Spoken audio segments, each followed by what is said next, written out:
Hi, everybody. Hi, everybody. So it's time for another midweek chat. It took a little while to get this camera set up. I got it wrapped around a birch tree. I just thought I was on a bike ride yesterday, and I thought this was like one of the most beautiful spots. So I thought I'd try to set up the old camera. So here we are. Um, I was biking out here. I was hoping we'd hear the nice little sound of the wind blowing through the trees because it sure was windy getting out here. A stiff south wind. I'm in the I'm near County Highways double H and F near that intersection, in case you're wondering where I am. So anyway, you got all the birch trees, you got a pond. My feet are soaked because I walked through a little bit of a marsh, I guess we'd call it, maybe swamp to get here. Here go some bikers. Hey, they probably think I'm in distress or something. But anyway, they probably don't because they didn't stop. Anyway, I'm just glad to get the camera set up, and I've already wasted a minute of time. So what was I going to talk about? The chat. Well, one of the things I just always remember when I'm biking into the wind is that you notice it. You notice it right away, and it's not. And the opposite isn't always true. If you head off with a tailwind, you think, "Boy, I'm strong. I got this tailwind behind me, and I'm a pretty strong guy." And it's just, I think it's that way with God a lot, So I'm reminded of that lesson of grace all the time, that when things are going swell, maybe we don't notice and give thanks, but when the wind's against us, we sure notice, and we can send up our complaints, right? I noticed that on Sunday night, I called a friend, and she asked me, "So what's how was your day?" And I said, "I guess it was okay." And then I thought about it. I had a great day Sunday. We had Mass, started with Mass. I went over to the farmer's market, had some Vietnamese coffee, came back, did a Zoom and watched the Packers beat the Lions, went on a big long bike ride with the rest of daylight, came back, made a nice meal, talked to my mom. It was a great Sunday. And when someone asked me at the end of the day, he said, "Well, how was your day?" I said, "Yeah, it's okay." Don't always notice the tailwind behind us, huh? I want to mention too, it's one of my favorite t-shirts, not just because it's cool, but because it was a gift of a friend who went to some effort. So I would go out to Seattle very often. One of the sadnesses of the COVID summers, I didn't get to visit my friends in Seattle. So anyway, there's this market out there called the Metropolitan Market. It's kind of an upscale thing, but they have the great peaches. And whenever the peaches come from the Yakima Valley across the Cascade Mountains, there's a big promotion. They call it Peachorama. And I saw the workers there wearing these Peachorama t-shirts, and I just made a comment to my friend Jim. I go, "That'd be a cool t-shirt to have, Well, I'll be darned if, 2 or 3 weeks later, I get a package in the mail from Jim, and he had inquired among the workers there if there's a way he could get his hands on one of those employee t-shirts to send them to a friend in Wisconsin who loved the Peachorama and the peaches. And he did it, What a good friend. What a nice act of kindness that was. And so I like to remember that when I wear this shirt. It's a sacrament of kind, not like anointing or confession or the Eucharist, but it's an outward sign of an act of love, right? Hey, parish news, okay? So nothing too earth-shattering. We want to really start promoting. We're going to have an Italian dinner on Sunday, October 15th. Beth Cerny, again, is engineering the whole thing. And it's going to be great. It's homemade Italian stuff, she knows how to do it. And she has a lot of family support. The Ricci family, that's her maiden name, Italian Americans, right? And it's going to be, so for $15, it's takeout. You'd get lasagna, homemade, ravioli, homemade, sausage, homemade, cavatelli, don't know what it is. She said it's a thin little pasta kind of thing. And tiramisu. So basically everything, you could want. No cappuccino, but tiramisu has espresso in the it's kind of this cake soaked in espresso, so you get your coffee flavor there. So that's good. So we'll be promoting that, and you'll kind of call in with your orders. And she said she can take as long as she knows how many, she can take an unlimited. So there's not a cap on how many people can have that order. So that'd be great. We got a grief group. Moira Kinnear and Pat Hansen are trying to start a grief support group. Maybe in 2 phases. The first phase will be for widows and widowers. So for people who lost a spouse to death. And I think she plans on dropping notes to everyone that we have on record who experienced that loss in the last 6 months or maybe in the last year, to personally invite them. But anybody's welcome for that. And with the little PR we've done so far, we've not had a lot of interest, and so it'd be such a helpful thing for so many. So I don't want it to pass by without people taking advantage of that. So just let me know or let someone know if that's something you'd like to take part in. Be a 6-session thing, so it's not like it has a beginning and an end, So, okay, what else? And Moira's got this great background working at Sacred Hospital, and Pat had a recent loss of her beloved husband George, and so I think it'd be a real quality group to explore grief with.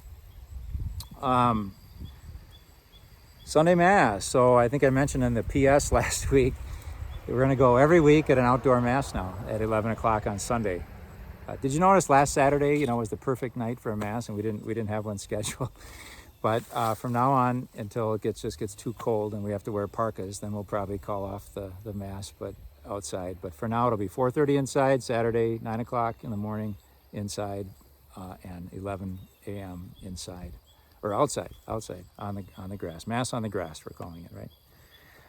Speaking of which, with those Mass, we really need some. Christine is really working hard to staff all these. Thanks so much for the volunteers who can come and sanitize and usher and show all those things. And we could really use some greeters, particularly if we're going to have the outdoor Mass every week, which is our plan.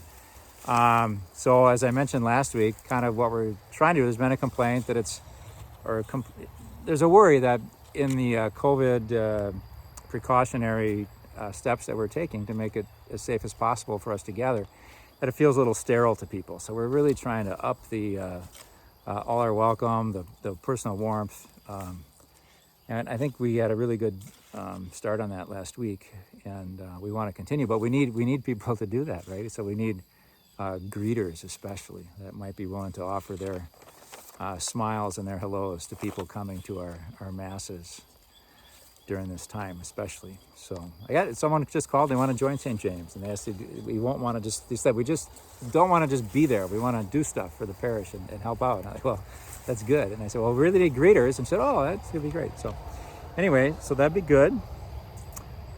This Sunday is Catechist Sunday. So at the outdoor Mass, we will honor our catechists for our religious ed program and pray over them. It's a brief ceremony. And then we'll also have a Bible giveaway to our first graders and our sixth graders that I believe the PCCW tends to give us a grant. So thanks PCCW, and thanks to Beth and Kelly for coordinating that. And I think I think our parishioners who will go to school, it's not just a religious ed. I think all our first graders and all our sixth graders in the parish of St. James get the Bible. So come on, come all if you have any of those 5-year-olds and 11-year-olds, probably come on to Mass. What do we got? Let's see. 2 more things. So I have to pedal back. I can't pedal till sunset tonight because we have a gathering of second grade parents. They're wow, he's got an engine on his car there.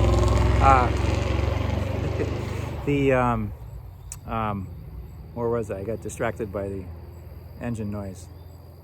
I was going to talk about the second grade parents. We're going to talk about sin tonight, of all things. So they're preparing their children, along with the parish, for first reconciliation and later first communion this year. And so it's good to gather. It's a nice opportunity to meet with the parents of our second graders, see how life is going for them, and then hear a little input from me about sin and forgiveness. And forgiveness will be next week. Tonight is sin. I just want to mention one thing about sin.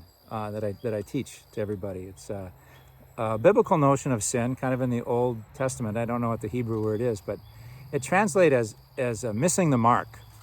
That sin is missing the mark, and it's an archery. We have bow hunting season opened last weekend, right? And so it's an archery metaphor to hit the mark. It's like we know who we want to be, we know how we want to act, and yet sometimes we miss the mark. We lose our temper. We don't have the courage that we wanted to have. And the example that I always use when I talk to them is myself as a young adult. When I went away to college, and I'd usually call my parents on a Sunday night, or they would call me.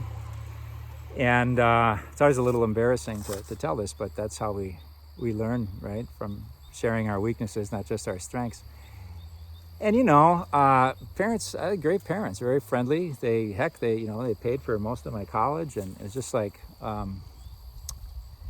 they would call, and I'd say hello, and they'd say, "Hey, Thomas, how are you doing?" And Dad, that's how kind of Dad talk. "Hey, Thomas, how are you doing?" And I'd say, "Okay." "Yeah, well, what'd you do this weekend?" Not too much." Well, and I just wouldn't rise to the occasion. It'd be kind of this, they're trying to, connect with me. I am kind of a stick in the mud for whatever reason, and nothing that they deserved for sure. And I'd hang up, and I feel terrible. I said, "What'd you do that again for? Why don't, would it be so hard when he says, 'Hello, Thomas,' for you to say, 'Well, hi, Dad'? That wouldn't be so hard, but man, I just had a hard time doing it. I missed the mark again and again. And so that, to me, that's a meaningful way to describe sin. Sometimes when we think of sins, it's just like, well, I broke this commandment, I broke that commandment. I guess that would fall under honor your mother and father. But to me, it's a little more heartfelt when we think about, who do I really want to be? What kind of person do I want to be? And did I act like that today? Or did I miss the mark? That's one thing we'll talk about tonight. Have you been reading at all about the friendship between, I think it's been on the news a lot. So Justice Ginsberg just died this week, and a couple years ago, Justice Scalia died. Well, they were like polar opposites ideologically, right? From what I understand, one was very liberal, one was very conservative. And there's just been a lot about this incredible friendship that they had. I downloaded an article today. I'll just kind of read a few things. So I think this was an interview with Justice Scalia's son, maybe. They never spoke about politics or ideology to one another because, as one seasoned observer said, there would be no point. They just weren't going to agree, right? So there's some wisdom in this during this election time when families are stressed, when friendships are stressed, when a parish is stressed. How do we get along when we disagree? Well, these two are a great thing. Scalia himself would say, if you can't disagree ardently with your colleagues about some issues of law and yet personally still be friends, get another job for Pete's sake. I think that's a good thing. It's like we could say, if you can't disagree with someone and still come to Mass and break bread and wish them peace, find a better way to be Christian, I guess, or something like that. So that was good. Then there's this whole thing about the roses. So apparently his son was visiting Scalia, and it would cut both ways. She would get him opera tickets, and they'd go to the opera together and things like that. But this was an interview with Scalia's son, so it's more from his point of view. And he said, "Will you take these 24 roses to Ruth? It's her birthday." And he said, "Wow, I doubt I've given a total of 24 roses to my wife in almost 30 years of marriage. You ought to." And Scalia said, "Well, you ought to try it sometime." Then, unwilling to let him have the last word, the son pushed back. "So what good have all those roses done for you? Name one 5-4 case of any significance when you have gotten Justice Ginsburg's vote." And he replied, "Son, some things are more important than votes." It's true. 3 things last: faith, hope, and love. The greatest of these is love. Never lose love.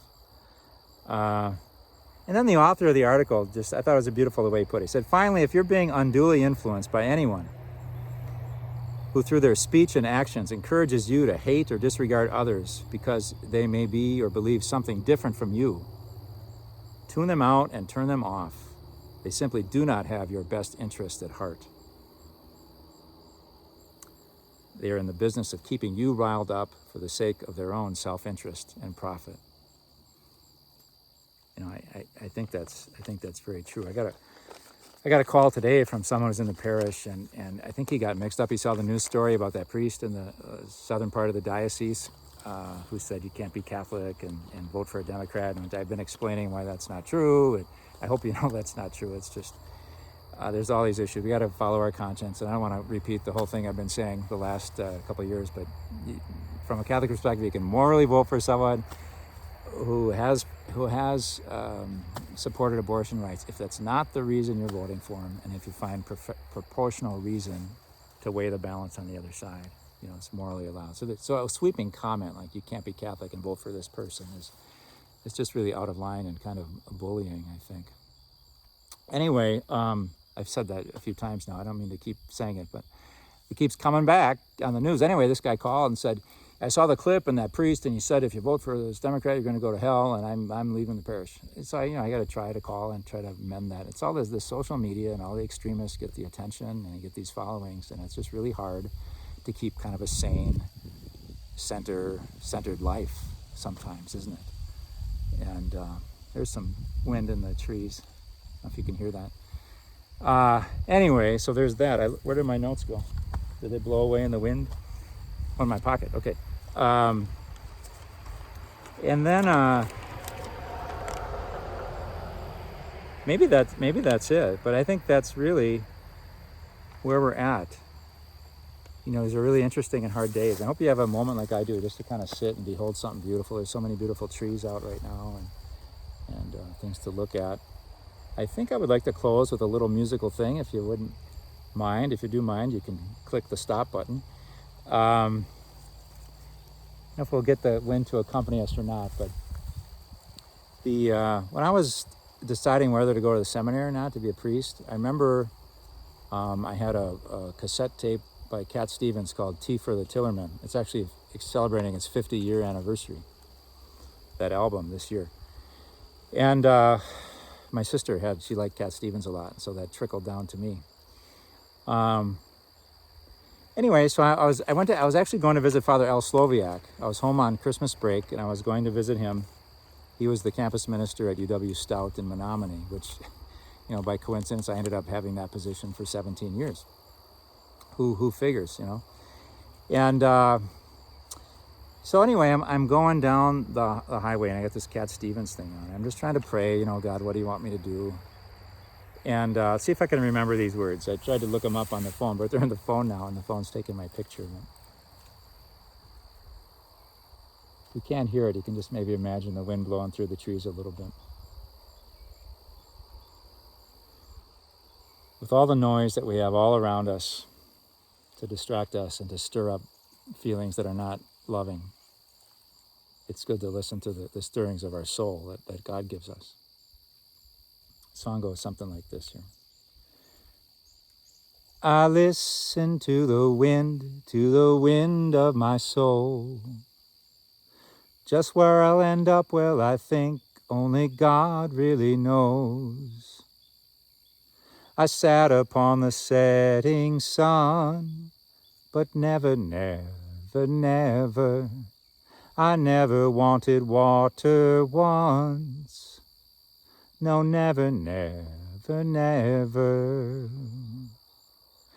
I listen to my words, but they fall far below. I let my music take me where my heart wants to go. I swam upon the devil's lake, but never, I'll never make the same mistake. No, never. I listen to the wind of my soul. Just where I'll end up, well, I think only God really knows.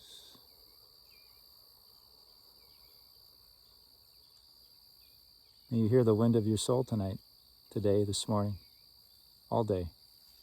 God bless you.